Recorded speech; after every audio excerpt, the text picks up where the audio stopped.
দক্ষিণ আফ্রিকায় অনুষ্ঠিত হলো প্রবাসী বাংলাদেশিদের ঈদ ফ্যামিলি উৎসব এবং সাংস্কৃতিক অনুষ্ঠান। প্রধান অতিথি হিসেবে উপস্থিত ছিলেন দক্ষিণ আফ্রিকায় নিযুক্ত বাংলাদেশের হাই কমিশনার শাহ আহমেদ শফি।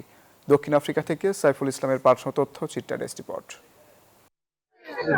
প্রবাসীদের মধ্যে ঐক্য, বাংলা সংস্কৃতি চর্চা এবং দেশের প্রতি ভালোবাসা ধরে রাখার উপর গুরুত্ব আরোপ করে দক্ষিণ আফ্রিকায় হয়ে গেল ঈদ ফ্যামিলি উৎসব ও সাংস্কৃতিক অনুষ্ঠান।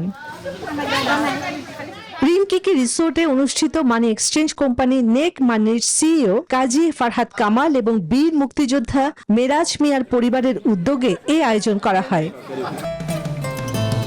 বসুন্ধরা টিস্যু, অশুদ্ধতার বিরুদ্ধে এক বিন্দুও ছাড় নয়। এছাড়া অনুষ্ঠানে অংশ নেন কমিউনিটির সিনিয়র ব্যক্তিবর্গ, ব্যবসায়ী, রাজনৈতিক নেতৃবৃন্দ এবং বিভিন্ন সামাজিক সংগঠনের প্রতিনিধিরা। পরিবার পরিজন নিয়ে শত শত প্রবাসী বাংলাদেশির উপস্থিতিতে উৎসবমুখর হয়ে ওঠে পুরো পরিবেশ।